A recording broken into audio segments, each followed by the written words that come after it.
في الخلاط وبدون زبدة أو سمنة هنعمل النهاردة كده مع بعض أصابع التمر بالسمسم. طريقة سهلة جدا جدا واقتصادية قوي، مقاديرها إن شاء الله متاحة في كل بيت. تقدميها كده الصبح مع كوباية شاي أو كوباية حليب، مفيش أحلى من كده. كوبايتين بس من الدقيق يا جماعة، وهنعمل كل الكمية اللي انتوا شايفينها دي، ما شاء الله حلوة جدا جدا. نبدأ كده في وصفتنا على طول، بس يا ريت أهم حاجة ما تنسوناش في اللايك. هنبدأ كده أول حاجة بالمواد الجافة. هستخدم معاكم النهارده كوبايتين وربع من الدقيق. الكوبايه اللي بستخدمها يا جماعه معيارها 250 مللتر بالنسبه للسوائل، اما بالنسبه للدقيق فمعيارها 150 جرام. انا حبيت اتاكد على النقطه دي لاني بتسال عليها كتير جدا على معيار الكوبايه. كده معانا اول حاجه كوبايتين وربع، دي كده ربع كوبايه. هضيف دلوقتي عليهم نص كوبايه من النشا اللي هو الكورن فلاور، ونص كوبايه من الحليب البودره، بتدي طعم حلو جدا جدا، ورش خفيفه قوي من الملح حوالي كده ربع معلقه، ونص معلقه صغيره من البيكنج باودر. وكده المواد الجافه جاهزه معانا تمام. كل اللي هنعمله دلوقتي احنا هنقلبهم كويس جدا مع بعض. بعد ما بقلبهم بركنهم كده على جنب، وابدا اجهز المواد السائله. المواد السائله هنعملها النهارده في الخلاط، وممكن تعمليها بالمضرب اليدوي مفيش مشكله خالص. هضيف كده معاكم اول حاجه نص كوبايه من السكر، وزي ما قلت لكم نفس الكوبايه اللي بعاير بيها المواد السائله هي اللي بعاير بيها المواد الجافه. ودلوقتي كده هضيف عليهم كوبايه الا ربع من الزيت. وصفتنا النهارده لا فيها زبده ولا فيها سمنه. طبعا الزيت متاح في كل البيوت، وان شاء الله تقدري تعمليها. متاكده بعد الفيديو ده هتقومي تعمليها فورا، لان مقاديرها سهله وبسيطه، وزي ما شفتي كده معايا هنعملها كمان في الخلاط. دلوقتي كده بضيف عليهم بيضتين، وما دام ضفنا بيض معانا يبقى طبعا لازم نضيف معانا فانيليا. انا بستخدم الفانيليا السائله، عمرك ما هتشمي ريحه زفاره. الناس اللي بتسال على ريحه الزفاره بتاعه البيض، الفانيليا السائله حلوه جدا جدا. طبعا لو مش متاحه عندكم استخدموا الفانيليا العاديه، مفيش مشكله خالص، اللي هي البودر. هنبدا نخفقهم معانا في الخلاط مده ما تقلش عن 5 دقايق لحد ما اتاكد ان السكر داب معايا تماما. هوريكم دلوقتي شكله هيكون عامل ازاي. كده تمام جدا، ضربتهم كده معايا في الخلاط لمده 5 دقايق. ودلوقتي ببدا اضيف كده المواد السائله على المواد الجافه، وهنبدا دلوقتي نعجن. اول حاجه كده ببدا اعجن بالمعلقه، وبعد كده هبدا اشتغل بايديا عادي جدا. انا بحب كده اشتغل العجين بايديا. طبعا بالنسبه للوصفه بتاعتنا النهارده مش محتاجين عجن كتير، يعني مجرد العجينه ما تتلم معايا والدقيق يختفي معايا تماما يبقى كده العجينه بتاعتي جاهزه. انا كده خلاص خلصت كده دور المعلقه، وابدا اشتغل بايديا. بعجن كده بايديا، طبعا لا بتاخد مني وقت ولا مجهود زي اي معجنات تانية، مجرد ما بتلم معايا كده تمام. احتاجت معايا كده بس معلقه كبيره من الدقيق عشان تلم معايا. حسيت كده في نسبه تلزيقه في ايديا لحد ما وصلت للمرحله دي. طبعا ما خدتش معايا وقت خالص، يعني كل الموضوع كده ما خدش معايا في ايديا بالظبط دقيقتين، وكانت العجينه جاهزه معايا وبالجمال ده. شايفين ملمس العجينه معانا ما شاء الله حلو قوي، والمقدار معانا مظبوط جدا. كل اللي هنعمله دلوقتي ان انا هركن العجينه دي على جنب، وابدا اجهز بقى العجوه بتاعتنا. العجوه معايا النهارده كده انا مستخدمه حوالي 800 جرام من العجوه. هحط كده عليهم ربع كوبايه من الزيت، وابدا اعجنهم كده مع بعض كويس جدا. طبعا ممكن تستبدلي الزيت ده بالسمنه، مفيش مشكله خالص براحتك. ممكن تحطي في قلب العجوه نفسها سمسم، مفيش مشكله زي ما تحبي. ممكن تحطي برده منكهات زي القرفه، براحتكم خالص، دي حاجه ترجع ليكم. بس انا ولادي مش بيحبوا القرفه. كده تمام جدا، شايفين ما شاء الله ملمسها حلو قوي. كده خلاص جهزتها كده معايا. هبدا الفها على شكل رول بالشكل ده. هعمل الكميه معايا كلها بنفس الطريقه عشان تسهل عليا. اول ما ابدا اشكل العجين يبقى سهل عليا ان انا استخدمها معايا على طول. الكميه دي عملت معايا بالظبط 9 اصابع من التمر بالشكل اللي انتوا شايفينه معايا ده. وقطعت العجين بنفس الكميه، يعني برضو قطعت العجين 9 قطع. بعد ما جهزنا كده التمر معانا، هنبدا دلوقتي نجهز مع بعض السمسم. الكميه اللي هستخدمها معاكم النهارده هي كوبايتين من السمسم، والكميه دي مظبوطه جدا على قد كميه العجين اللي انا استخدمتها النهارده.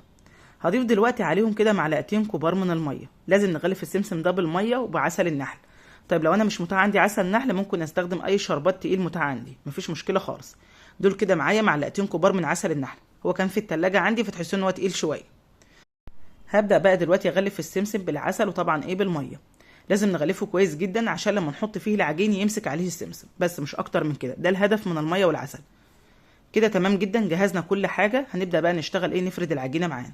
قبل ما افرد العجينه معايا على الرخامه لازم ادي مسحه من الزيت، والمرحله دي مهمه قوي، لان انت لو ما حطيتيش زيت ممكن تلزق معاكي على الرخامه، فطبعا مش هتعرفي تطلعيها من على الرخامه. بجيب كده قطعه من العجينه، وببدا احط كده عليها كيس تلاجة. انا هنا عندي اي كيس تلاجة متاح عندك مفيش مشكله خالص، بفرده كده عليها. وبالنشابه بنعملها على شكل طولي. هشوفوا دلوقتي شكلها يكون معايا ازاي. العجينه ما شاء الله حلوه جدا، وبتتفرد معانا على طول، مش هتاخد معاكي وقت خالص. بخلي طبعا طولها على قد اصابع التمر. هتشوفوا كده معايا الطول معايا يكون مناسب جدا. بنشيل كده كيس التلاجة معانا، وبنبدأ نحط كده معانا اصابع التمر. وطبعا معايا القطاعة، ببدا كده اشيل كده الاطراف اللي انتوا شايفينها معايا دي عشان تطلع معايا متساويه وحلوه جدا. لو ما عندكيش القطاعه تقدري تستخدمي السكينه، مفيش مشكله خالص. ما شاء الله وصفتنا النهارده سهله وبسيطه جدا زي ما شفتوا كده معايا في الخلاط، والمواد الجافه ما بتاخدش معاكي وقت خالص، وبرده في تشكيلها سهله جدا جدا. كده خلاص انا شلت الطرف ده، وهبدا الفها دلوقتي معايا رول. وزي ما قلت لكم لازم مرحله ان انا ادهن الرخامه معايا زيت، عشان لما تيجي تلفيها كده رول ما تلزقش معاكي في الرخامه، لان احنا بنعمل سمكها معانا رقيق بالشكل اللي انتوا شايفينه معايا ده. مجرد كده ما لفتها معايا بتلف معايا سهل جدا جدا. بتاكد بس ان انا قفلتها معايا كويس عشان العجين يبقى ماسك معانا على التمر. ببدا كده الفها رول كويس جدا، اتاكد كده بس ان هي اتقفلت معايا من جميع الجوانب. شايفين انا بقفل كده الاطراف دي، المرحله دي مهمه جدا عشان طبعا ما تفكش معانا. كده خلاص انا لفيتها رول بالشكل ده، هي كده متماسكه وحلوه جدا جدا. هنجيب دلوقتي مع بعض كده السمسم ونبدا نحطها في السمسم. ممكن تعملي كميه العجين كلها الاول وبعد كده تحطي في السمسم براحتك خالص، بس انا حبيت كده اول واحده كده معايا اوريكم انا بحطها في السمسم ازاي. وطبعا الكميه كلها الباقيه هعملها كلها، هعمل العجين الاول تمام، وبعد كده ابدا الفه كده في السمسم زي ما شفتوا كده معايا. الطريقه سهله خالص. طبعا هحطه كده في صواني الومنيوم، انا بحب في التسويه الصواني الالومنيوم بتبقى حلوه جدا جدا وتطلع النتيجه معانا ممتازه.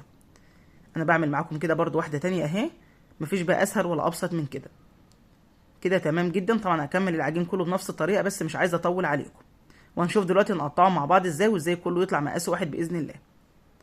معانا كده السكينه، طبعا غلفتهم كلهم بالسمسم عشان بس ما اطولش عليكم، انا هوريكم بس واحده كده معايا.